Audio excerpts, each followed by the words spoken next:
사랑하는 여러분, 은혜를 받은 사람에게 가장 무서운 적은 무엇일까요? 우리가 은혜를 받았어요. 하나님께서 우리에게 성령 충만함을 주셨어요. 우리가 기도한 대로 하나님께서 응답을 주셨습니다. 자, 그 다음에 우리가 가장 주의해야 하는 것은 바로 은혜 위에 교만이 올라서는 거예요. 바울은 지금 자기 동족 유대인을 바라보며 가슴이 미어집니다. 하나님의 언약을 받았던 그들이 넘어졌기 때문이죠. 그러나 바울은 끝났다라고 단정하지 않습니다. 아직도 소망이 있고 아직도 회복의 기회가 있음을 우리에게 보여줍니다. 마치 길 잃은 자식을 부모가 끝내 포기하지 않고 계속 그들을 찾아 헤매던 그는 유대인의 구원을 향한 그 애끓는 마음을 11장에 그냥 다 그의 마음을 담아내고 있습니다. 그러나 동시에 그는 이방인을 향해 단호하게 경고하고 있습니다. 뭐라고 합니까? 너희가 붙여졌다 해서 스스로 자랑하지 마라. 원뿌리를 잘라내신 하나님께서 너희도 아끼지 않으실 것이다. 얼마나 무서운 말씀입니까? 내가 택한 선민도 버렸는데 너희가 구원받았다고 해서 교만하게 행하고 하나님을 저버린다면 나도 너희도 아끼지 않고 버릴 것이다 라는 거예요. 그래서 바울은 우리에게 이렇게 말하는 거예요. 구원은 자격으로 얻는 것이 아니라 전적인 하나님의 은혜임을 기억해야 한다라는 거죠. 그런데 은혜 앞에서 건방을 떨면 그 은혜 자체를 잃어버리게 된다는 거예요. 여러분, 오늘 우리는 이 두 가지 그림을 꼭 기억해야 합니다. 첫째는 뭐냐면 절대 포기하지 않는 하나님의 사랑이라는 그림이 있어요. 또 다른 쪽에는 은혜 앞에서 우리가 교만하게 행동할 때 여실없이 무너지는 우리의 모습이 있습니다.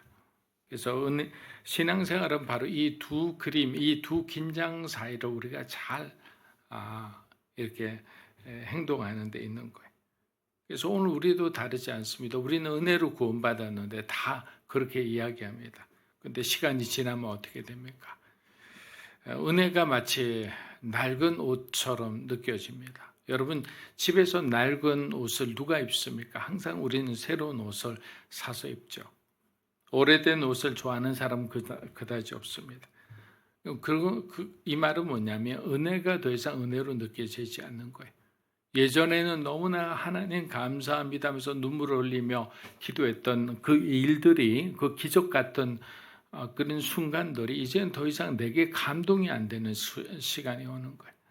말씀을 듣기만 해도 가슴에 찔리고 하나님 앞에 정말 하나님 제가 죄인입니다라고 하던 사람이 더 이상 나는 죄인이 아니라는 거예요. 왜? 신앙생활 열심히 하고 있으니까, 헌금 많이 하고 있으니까. 은혜를 오히려 자랑거리로 삼고 다른 사람보다 우월감을 가집니다. 하나님께서 저에게 이런 축복을 주셨어요. 하나님께서 이번에 새로운 정말 좋은 건물을 계약하게 해주셨습니다. 뭐 이렇게 자랑을 하는 거죠. 그러나 여러분 기억하십시오. 오늘 바울이 뭐라고 합니까? 하나님은 여전히 뿌리를 사랑하시고 동시에 은혜 앞에 교만한 자는 언제든지 버리실 수 있다라고 하는 거예요.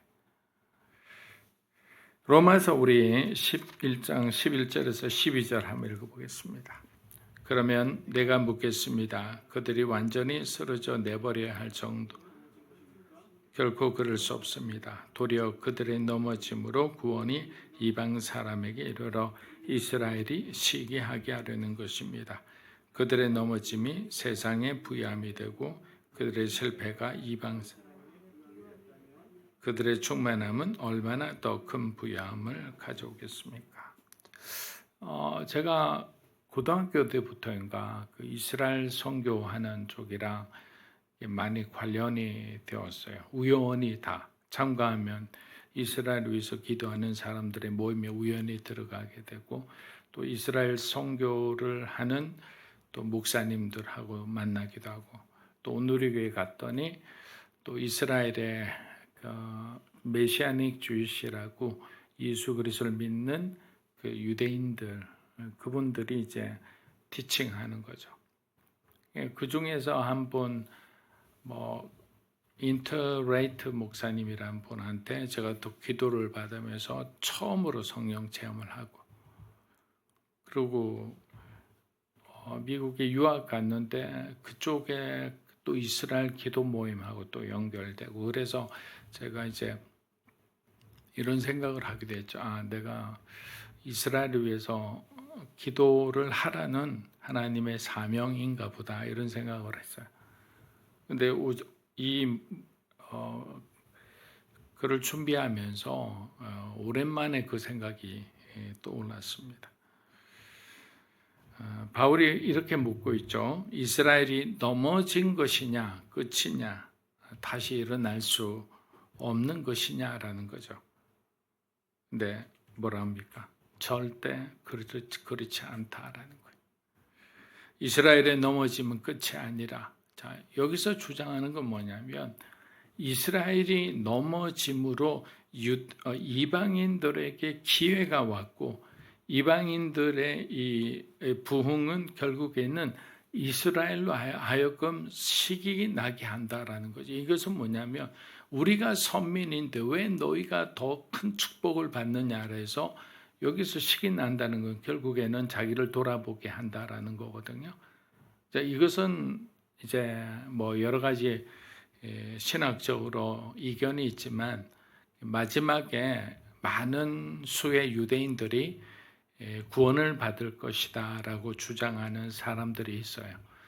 여기서는 그래요. 여기서 주장하는 바울의 주장은 그런 거예요. 그런데 바울이 참된 이스라엘이라고 표현하는 문구가 있어요. 여기서 참된 이스라엘은 뭐냐면 영적 이스라엘을 의미하는 거거든요. 그럼 영적 이스라엘은 누구를 의미하는가?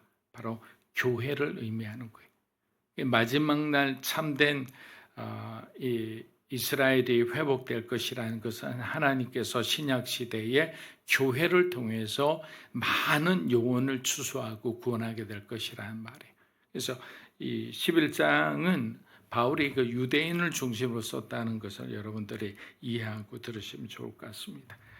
사람의 눈에는 비극처럼 보이는 사건이 하나님의 손에서는 구원의 길이 되는 거예요. 그래서 바울은 여기서 멈추지 않습니다. 만약 그들의 실패가 이방인의 풍성함이 되었다면 그들의 충만함은 얼마나 더 풍성함을 가져올 것이냐라고 하는 거예요.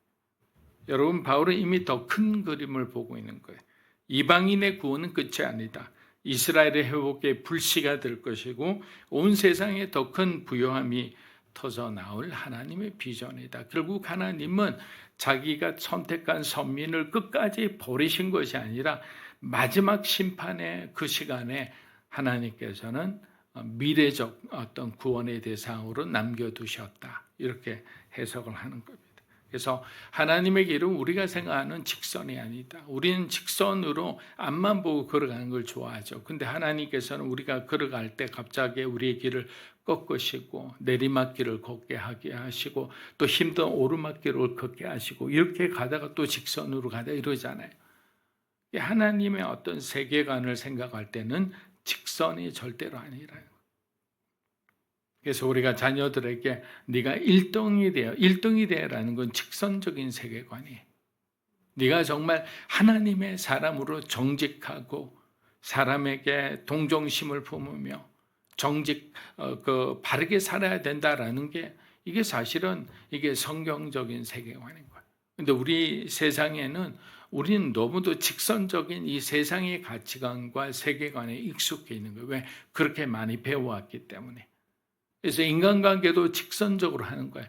좋다 안 좋다. 나를 위하는 말을 하면 저 사람 나에게 좋은 거고 나에게 따끔한 어떤 충고의 말을 한 사람은 기분 나쁜 거예요. 그럼 그 사람하고 어떻게 됩니까?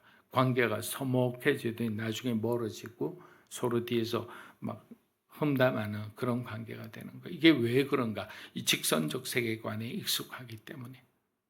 교회 안에서도 마찬가지로 서로가 이렇게 서운한 관계들이 있어요. 이것은 뭐냐면 서로 말도 안 하고 속으로만 그냥 기분 나빠하기 때문에. 근데 이 성경적 세계관에 어떤 가진 사람들은 먼저 기도하고 내가 잘났다를 떠나기 전에 서로가 화해하는 길로 가겠죠. 근데 그게 어려운 거예요.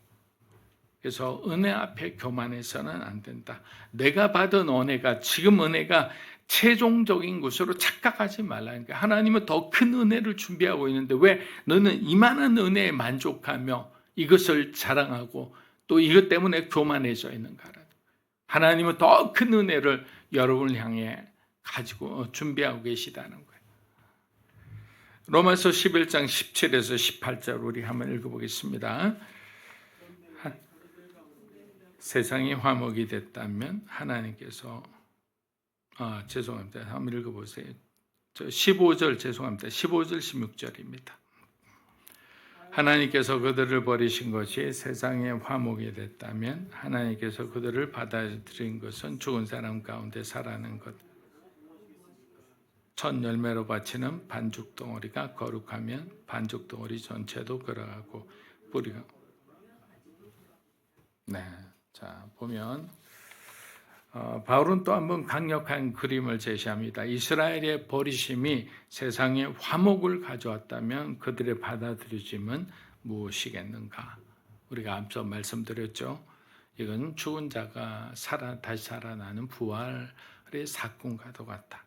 자, 이 말은 곧 이스라엘의 넘어짐조차 하나님의 구원의 역사, 하나님의 구원의 어떤 전지하심 안에 들어있다라는 거죠.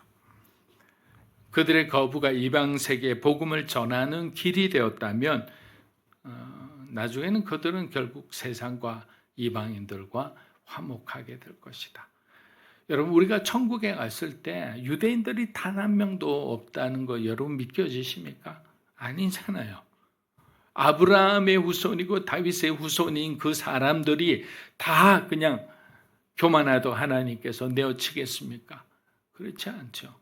마지막에는 우리가 이해할 수 없는 그런 하나님의 역사적인 사건을 통해서 많은 수가 남은 자들이 구원받을 거예요. 그 인트레이트 목사님 그분도 사실은 하버드대 출신이에요. 그리고 굉장한 골수 그런 어떤 당원이기도 했어요. 그런데 이 사람이 어떻게 구원을 받았냐면요. 이 환상과 꿈을 통해 예수님의 십자가에 못 박힌 그 예수님이 계속 며칠째 나타난 거예요. 그래서 막 괴로워서 랍비한테 가서 지금 이런 안 좋은 이런 불길한 꿈들이 있는데 기도해 달라고 막 그렇게 했는데도 안 됐어요.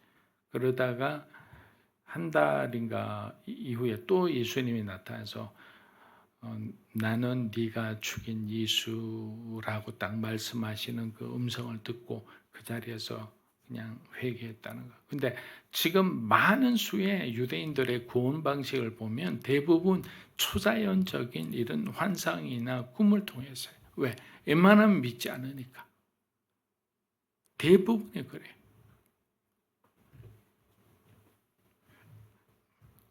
자, 여기서 말하는 이스라엘은 그럼 어떤 이스라엘입니까? 혈통적 이스라엘이 아니라 바울이 말하는 참된 이스라엘은 뭐라고 했습니까? 앞서 예수 그리스도를 구주로 믿는 영적 이스라엘이다. 혈통적 이스라엘도 끝내는 구원을 받겠지만 마지막에는 교회를 통해 하나님께서 모든 성도를 모으실 거고 이 교회 안에 있는 예수 그리스도를 믿는 성도들이 온전히 구원받게 될 것이다라는 거예요. 이중적으로 이야기하는 거예요. 혈통적 이스라엘의 구원에 대해서도 이야기하고 참된 이스라엘, 교회 안에 있는 성도들, 구원 안에 있는 성도들의 구원에 대해서도 이야기하고 있는 거예요. 여러분, 교회는 늘 핍박과 그리고 박해 속에서 살아왔습니다. 그런데 아이러니하게도 어떻습니까? 그때마다 우리의 믿음은 단단해지고 은혜는 강해졌습니다. 이것이 성경이 말하는 부요함이라는 거예요. 어려운데도 힘든데도 하나님을 더 생각하게 되고 하나님을 더 바라게 되니 영적인 부요함이 우리의 삶에 있어지는 거예요. 만약에 우리가 평탄하다고 생각해 보세요. 우리 교회에 문제가 없다고 생각해 보세요. 재정적인 문제도 없고 사람에 대한 문제도 없고 할렐루야. 그런데 뭔가 이렇게 부족한 느낌이 들죠. 그럴 때 하나님께서는 고난이라는 시간을 통해서 우리에게 은혜의 그 진미를 맛보게 하시는 거예요. 자, 22, 23절입니다. 그러므로 하나님의 인자하심과 준엄하심을 생각해 보십시오. 넘어진 사람들에게 준엄하심이 있으나 만일 그대가 하나님의 인자하심 안에 머무르면 그대의 인자하심이 그대에게 있을 것입니다. 그렇지 않으면 그대 역시 잘려나갈 것입니다. 또한 그들이 불신앙에 머물지 않는다면 다시 하나님께서는 그들을 다시 접붙일 수 있게 됩니다. 자, 바울은 이제 우리에게 두 가지 얼굴을 가진 하나님의 성품을 깊이 묵상하라고 합니다. 그것은 인자하심과 준엄하심입니다. 넘어진 자들에게는 준엄하심이 드러납니다. 불신앙과 교만으로 하나님을 거부한 자들에게는 반드시 심판이 임합니다. 그러나 동시에 하나님의 인자하심만의 어려운 가운데도 그 안에 머무르며 그렇게 살아가는 사람들에게는 하나님의 그 다음에 최종적인 하나님의 크신 은혜가 임하신다라는 거예요. 은혜는 값없이 주어졌지만 은혜를 무시하거나 경멸하는 자에게는 결코 하나님은 가만두지 않으십니다. 그러니 우리가 교만해서는 안 됩니다. 매일매일 우리는 그분의 인자함에 거해야 되는 거예요. 얼마나 많은 시험과 유혹이 우리 마음속에서 하루에도 몇 번씩 튀어나옵니까? 여러분, 어제의 은혜로 우리가 오늘을 살 수 없는 거예요. 그래서 매일 기도하고 매일 말씀 묵상을 하는 것이 오늘 주어진 말씀으로 오늘을 살아가는 거예요. 그리고 말씀이 쌓이고 은혜가 쌓이면 우리는 더 강건한 그 강력한 방패를 우리가 가질 수 있게 되는 거예요. 바울은 우리에게 소망을 전합니다. 그들이 불신앙에 머물지 않는다면 다시 접붙임을 받게 될 것이다. 다시 구원을 받게 될 것이다. 사이가 서먹한 너희들 관계라도, 너희들을 핍박하고 너희들을 무시했던 그들이라도 하나님은 그들도 긍휼히 여기시니 결국에는 유대인들도 언젠가는 구원을 받게 될 것이다 라는 것이 바울의 이야기입니다. 하나님은 언제든지 이렇게 버려진 사람 같은 사람들도 구원한다라는 것이 하나님의 신비라고 생각합니다. 여러분들도 하나님의 그 준엄하심을 우리가 경외하며 주님의 인자하심에 머무는 삶이 되시기를 축복합니다. 기도하겠습니다. 이제는 우리 주 예수 그리스도의 은혜와 하나님 아버지의 크고 놀라우신 사랑과 성령님의 감화 감동 교통하심의 역사가 하나님의 인자하심만에 교만하지 않고 그분의 준엄하심을 생각하며 늘 언제나 절제하고 경계하며 주의 백성으로서 믿음으로 살아가기 원하는 사랑하는 믿음으로 사는 교회 성도 한 분 한 분의 삶과 가정과 소중한 자녀들 위해 이 자리에 계신 하나님의 거룩한 백성들 위해 영상으로 예배드리는 주님의 귀한 동역자 위에 이 나라 민족과 한국 교회와 우리 선교사님 위에 이제로부터 영원토록 함께 하시기를 간절히 축원하옵나이다. 아멘.